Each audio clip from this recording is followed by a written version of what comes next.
किसी ने क्या खूब कहा है कि लोगों की बातों पर मत ध्यान दो, क्योंकि लोग अमरूद ख़रीदते वक्त पूछते हैं कि मीठे हैं और फिर उनको नमक लगा के खाते हैं। मैं हूं सुहेल अमजद, एक छोटी सी कहानी के साथ आपकी खिदमत में हाज़िर हूं। ये कहानी है दो भाइयों की।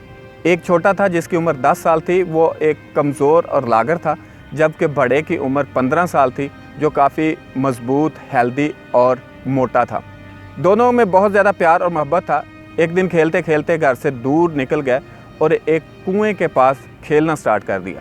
बड़े का पाँव फिसला और वह कुएं के अंदर गिर गया। पास में कोई दूसरा नहीं था। छोटा बहुत ज़्यादा चिल्लाता है, शोर मचाता है, मदद के लिए पुकारता है, लेकिन पास में कोई ना होने की वजह से कोई भी उसकी मदद के लिए नहीं आता। फिर वह खुद ही एक पास में पड़ा हुआ रस्सा देखता है, उसे कुएं के अंदर फेंकता है और अपने भाई को बोलता है कि रस्से को पकड़ो और बाहर आ जाओ। जो बड़ा होता है वो बाहर निकल आता है। शाम का वक्त हो चुका था, अंधेरा छा चुका था। घर में पहुंचते हैं तो पूरा मोहल्ला उनके घर में जमा होता है। घर वाले उनको ढूंढ रहे होते हैं। जब उनको देखते हैं तो बड़े मुतजस्सिस अंदाज में उनसे पूछते हैं कि आप कहाँ थे। छोटा लरजती हुई आवाज़ में बताता है कि बड़ा कुएं के अंदर गिर गया था, तो इस वजह से हम लेट हो गए। घर वाले पूछते हैं कि इसको निकाला किसने, तो छोटा बोलता है कि मैंने इसको निकाला है। और कोई भी उनकी बात पर यकीन करने के लिए रेडी नहीं था, क्योंकि छोटा बड़ा कमज़ोर और लागर था। उनको इस बात पर यकीन नहीं हो रहा था कि ये कैसे इसको निकाल सकता है। एक वहाँ पे बुज़ुर्ग था जिसने सारी बात को सुना और बोला, वाकई ही इस छोटे ने इस बड़े को निकाला है, क्योंकि कोई भी इसके पास नहीं था जो इसको बोलता कि आप ये काम नहीं कर सकते।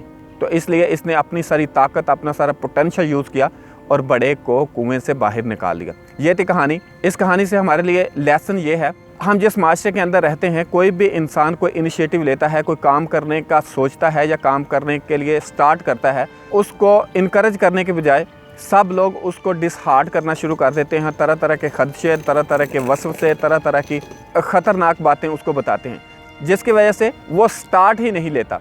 और अगर कोई हिम्मत करके स्टार्ट ले भी लेता है, तो अगर उसको किसी जगह पे कोई थोड़ी सी भी परेशानी, थोड़ी सी भी मुश्किल आती है, उसके माइंड को तो ऑलरेडी फीड किया होता है नेगेटिव चीज़ों के साथ, तो वो क्विट कर जाता है। मैं अपने ऑडियंस को कहना चाहूँगा कि इस बात पर यकीन रखें कि खुदा ने आपको बहुत ज़्यादा यूनिक बनाया है। आप हादसाती तौर पर इस दुनिया में नहीं आए, बल्कि खुदा ने एक ख़ास प्लान के तहत आपको इस दुनिया में भेजा है। और इस दुनिया में आने का आपका एक ख़ास मकसद है। उस मकसद की अकम्पलिशमेंट आपने करनी है। खुदा ने आपके अंदर बहुत सारी सलाहियत, बहुत सारी एबिलिटीज़ और बहुत सारा पोटेंशियल डाला है। आप जो सोच सकते हैं वो कर सकते हैं। लिहाजा लोगों की बातों पर ध्यान देने की बजाय अपना काम स्टार्ट करें। अपने प्लान किसी को मत बताएं। जब आपका प्लान कंप्लीट हो जाएगा, उसके रिज़ल्ट जब लोग देखेंगे, तब आप पर बिलीव करेंगे। तो किसी की बात को सुनने की, किसी के बात पर गौर व फिक्र करने की ज़रूरत नहीं। अपने ऊपर यकीन रखें, खुदा पर भरोसा रखें कि खुदा बड़ा रहीम और करीम है। वो आपकी मदद करेगा आपके किसी भी काम को कंप्लीट करने में। ये थी आज की कहानी और इसका हासिल कलाम, इल्म सबके पास है, ज़रूरत अमल की है। मिलेंगे एक नई कहानी के साथ, तब तक के लिए खुदा हाफिज़।